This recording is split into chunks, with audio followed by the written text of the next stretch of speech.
Muito obrigada, Sra. Presidente.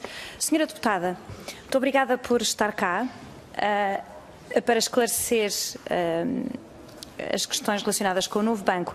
Em novembro de 2016, o atual Primeiro-Ministro acusou o anterior Primeiro-Ministro de ser responsável pela queda do BES, contrariando até as conclusões da Comissão de Inquérito que o próprio PS tinha votado.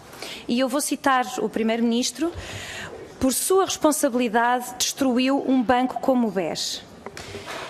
E a minha primeira pergunta será, na sua opinião, se poderia ter sido feito alguma coisa de maneira diferente para evitar custos para os contribuintes.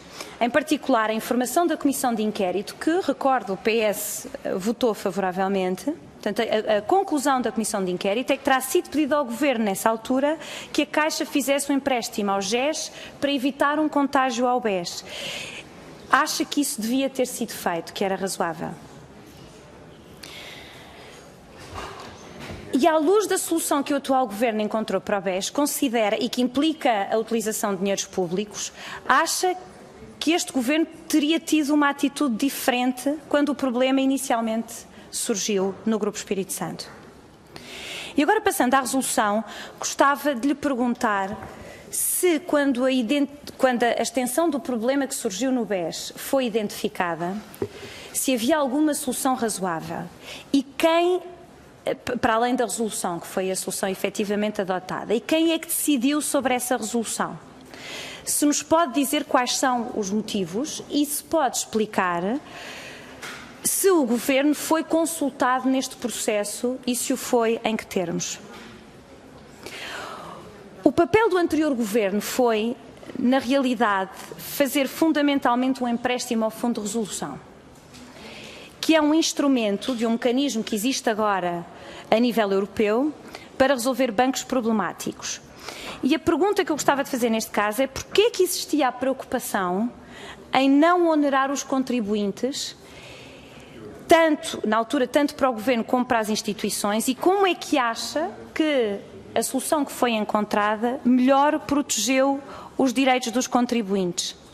E gostava, neste caso, de referir que as condições, que são públicas, obviamente, do empréstimo, implicavam um spread crescente, implicava que se esperava que os bancos reembolsassem esse empréstimo no final de 2 anos. E gostava de saber se acha que é irrazoável pedir um reembolso no prazo de 2 anos.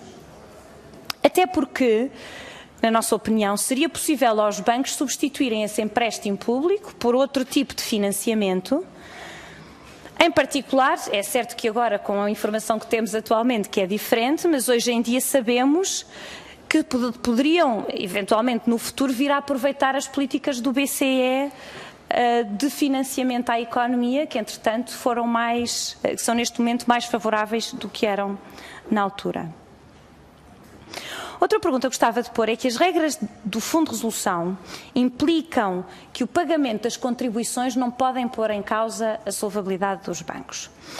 O que faz sentido, sendo que nós consideramos que é obviamente fundamental a estabilidade do setor financeiro e, portanto, faz sentido. A pergunta que lhe ponho é se isto é impedimento para estabelecer um objetivo ambicioso de reembolso do empréstimo por parte dos bancos ao Estado, que o poderiam fazer com outras condições sem implicar qualquer perigo, digamos, para a estabilidade do setor financeiro. Agora, no que diz respeito ao atual empréstimo que foi negociado, o Dr. Máximo dos Santos explicou a esta Comissão, na semana passada, que a solução encontrada por este Governo para alterar as condições do empréstimo não era a única solução. E eu vou citar: o ónus para os bancos decorrente de uma ou outra solução é completamente distinto. Neste momento, o Governo dá um empréstimo a 30 anos e a um custo que é o de emprestar a 5 anos. Portanto, aqui voltamos a ter a questão: será que não seria possível arranjar uma forma que, preservando a estabilidade do setor financeiro, não fosse possível dar um incentivo maior aos bancos para reembolsarem mais rapidamente os contribuintes? E sobre este custo, que é de um empréstimo a 5 anos, o fundo paga um spread de 15 pontos base, mas isso só após 2 anos. Nos primeiros 2 anos isso nem sequer existe. Portanto, aqui põe-se a questão, que realmente a pergunta que se põe é se isto não é efetivamente uma borla à banca. E gostava de saber a sua opinião. O Dr. Máximo dos Santos referiu também que só agora, e isso surpreende-nos muito, que só agora é que o Fundo de Resolução está a fazer as contas relativamente às alterações das condições do empréstimo. E parece-nos muito estranho que só o esteja a fazer agora, quando na realidade já foi feito toda a negociação e já foi concluída a negociação. E, portanto, seria, a pergunta que eu tenho é se, digamos, se estivesse no seu tempo, enquanto Ministra das Finanças, se seria razoável que o Governo chegasse a uma conclusão de negociações sem ter os dados todos em cima da mesa. Parece-nos um bocadinho irresponsável. No que diz respeito à venda, numa entrevista em abril, referindo-se à participação do Estado no novo banco, em que permanece, existe, continua a haver uma participação do Estado de 25%, o Primeiro-Ministro disse, e volto a citá-lo, o Estado primeiro credibiliza o banco, credibiliza a solução e permite encontrar um modelo em que o Estado, através do Fundo de Resolução, possa a prazo vir a beneficiar da valorização que o banco venha a ter. Ora bem, a pergunta que me parece que aqui se impõe é porquê que o Estado venderia alguma vez um banco com a importância do novo banco a uma instituição que aparentemente não lhe merece credibilidade e que precisa de credibilizar a solução. Isto não faz grande sentido e eu acho que isto sim é que é realmente uma situação que pode provocar um problema a nível da estabilidade do setor financeiro. Portanto, acho estas declarações incompreensíveis. Para além de que gostava de saber se acha que é um bom negócio para os contribuintes, como diz aparentemente o Primeiro-Ministro, os contribuintes manterem uma participação de 25% no novo banco, numa situação que aparentemente precisa de ser credibilizada. Enfim, tudo isto me parece muito complicado. Para além desta participação, o Estado oferece também uma garantia de cerca de 3,9 mil milhões para certos tipos de ativos que terão sido identificados como de risco. E aqui volto a citar o Dr. Máximo dos Santos, que disse: não é de excluir que possam ser necessários mais empréstimos do Estado ao Fundo de Resolução. Por isso, pergunto-lhe, esta garantia não tem o potencial de gerar ainda mais custos para os contribuintes, além da enorme incerteza que isto representa? Portanto, é incerteza e mais custos potenciais, o que nos deixa, obviamente, preocupados. E, finalmente, saiu esta manhã uma notícia sobre um fundo que estaria disposto a pagar mais pelo banco do que, efetivamente, o negócio que foi feito. E acha que faz sentido, e não sei em que medida é que poderá comentar esta situação, reavaliar ou ponderar as propostas para eventualmente ver se existirá uma solução que reduz os custos para os contribuintes, bom, e sobretudo que reduz a incerteza que este negócio, na nossa opinião, está a gerar relativamente ao novo banco. Portanto, para concluir, Sra. Presidente, o que nos parece desta solução é que representa mais riscos para os contribuintes e menos custos para os bancos e que vai ao arrepio do sentido que têm sido as reformas no setor bancário na Europa, que é precisamente separar o risco do Estado do risco do setor financeiro. Essas reformas procuram quebrar estas ligações para proteger melhor as famílias e as empresas dos riscos que podem decorrer do setor financeiro e esta solução, na nossa opinião, continua a manter todos estes riscos intactos e por isso estamos insatisfeitos e gostávamos de saber a sua opinião. Muito obrigada, Sra. Presidente. Muito obrigada, Sra. Deputada. Para responder tem a palavra a Sra. Deputada Maria Luísa Albuquerque. Muito obrigada, Sra. Presidente. Boa tarde a todos. Sra. Deputada Inês Domingos, relativamente a esta matéria do novo banco, da resolução do BES, enfim, já tivemos aqui várias ocasiões em que tivemos a oportunidade de discutir, mas o tema parece-me suficientemente importante para justificar que se volte a ele sempre que haja questões que devam ser respondidas, dúvidas que sejam suscitadas. É uma matéria, de facto, de grande relevância para o país.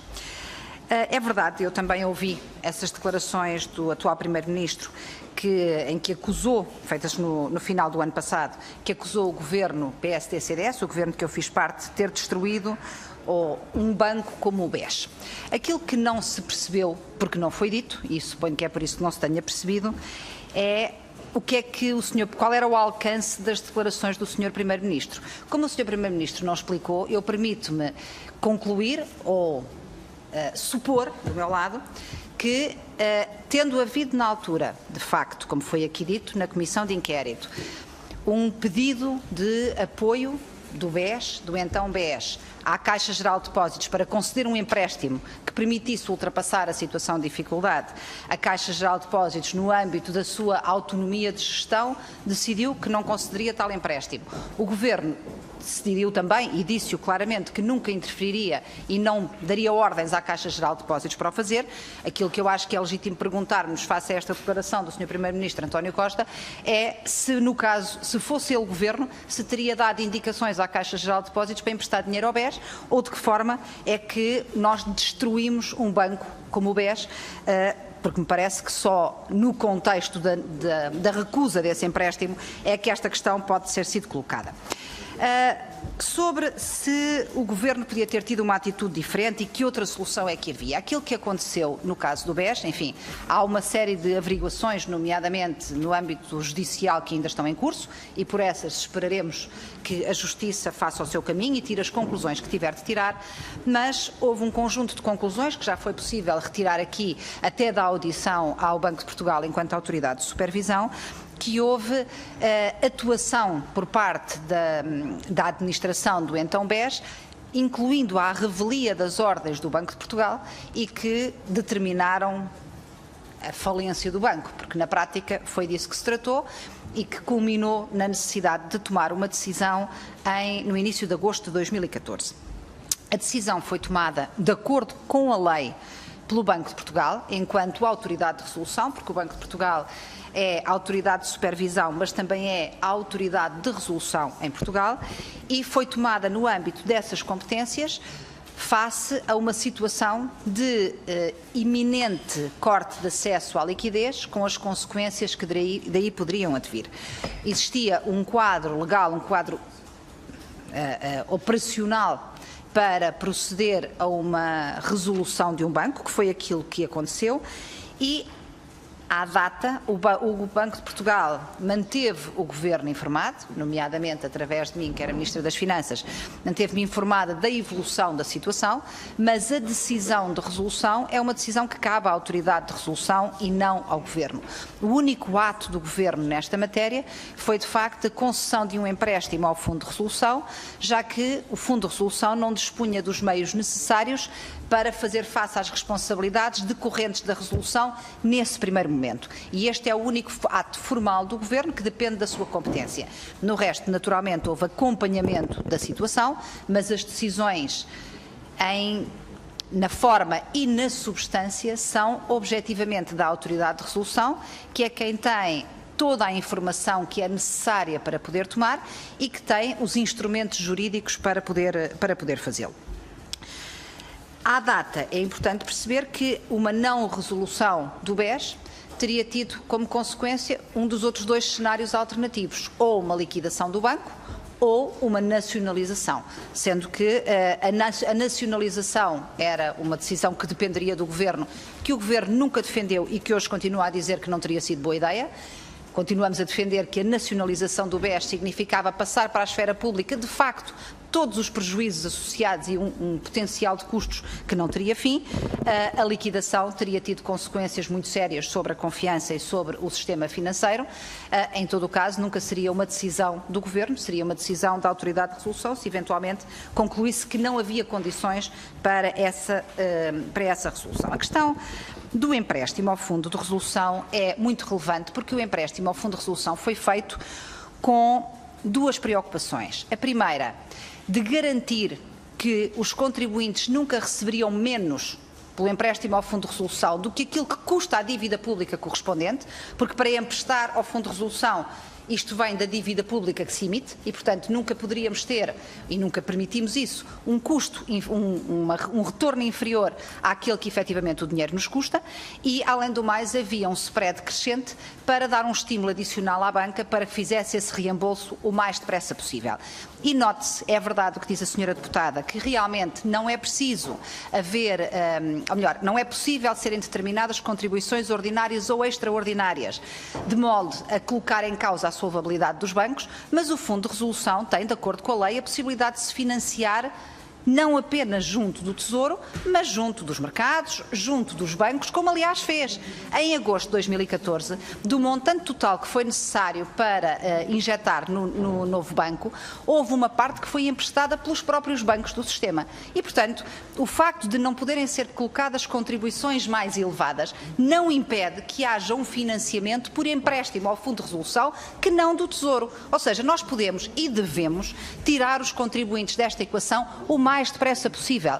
Toda a lógica da nova regulação em termos da União Bancária, que está ainda incompleta, como sabemos, foi no sentido de evitar que os contribuintes fossem onerados com os prejuízos do sistema financeiro e que deveria ser o próprio sistema financeiro a resolver os seus problemas. Ora, isso também implica ou permite que o próprio sistema financeiro faça empréstimos ao Fundo de Resolução que depois reembolsará em 20, em 30, em 50 anos, no tempo que entenderem e deixam de estar os contribuintes e o Estado envolvidos nessa solução, com dinheiro que ali está preso e que representa um pagamento de juros e muito menos uma situação como aquela em que temos, em que efetivamente aquilo que se prevê receber dos bancos é muito inferior àquilo que o dinheiro custa aos contribuintes. Isso é passar para os contribuintes uma parte significativa do custo da resolução do BES, que foi tudo aquilo que nós pretendemos evitar com a legislação que foi feita e com as decisões que foram tomadas à data.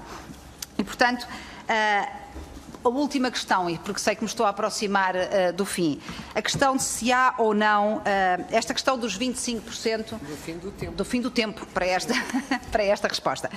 A questão da manutenção dos 25% no novo banco. De facto, e isso o PSD já o denunciou, eu própria também já referi sobre o assunto, é do nosso ponto de vista incompreensível que o Estado não tenha vendido 100% do novo banco.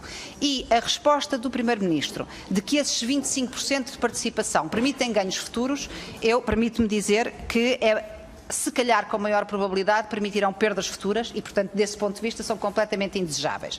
A ideia de que se credibiliza o comprador, então, parece-me completamente irrazoável, porque ou o comprador tem credibilidade suficiente para ser permitida a compra de um banco desta relevância, ou não tem. E não é seguramente a Companhia do Estado em 25% sem capacidade de interferência na gestão que credibiliza o que quer que seja, antes pelo contrário, se o problema for esse, eu diria que descredibiliza o Estado e também por aí é completamente indesejável.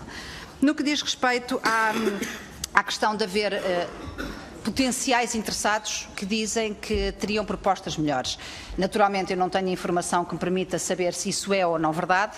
Agora, o que me parece absolutamente indispensável é que seja apurado de facto que propostas é que foram recebidas, porque é que a proposta que foi aceita foi considerada a melhor e que seja dito claramente aos portugueses por que razão é que as outras propostas que alegam ser melhores de facto não eram. O que não se pode permitir é que fique a suspeita de que houve uma venda que não foi aquela que permitia melhores condições para a estabilidade do sistema financeiro e para a salvaguarda do interesse público. Isso é que não é admissível e, portanto, se há potenciais interessados que o alegam, a obrigação das autoridades portuguesas é esclarecer cabalmente essa matéria e dizer porque é que escolheram esta proposta e não outra e demonstrar, para lá de todas as dúvidas, que a proposta selecionada era de facto a melhor para a salvaguarda do sistema financeiro e para o interesse público. Tudo o que ficar aquém disso é, no mínimo, curto. Obrigada.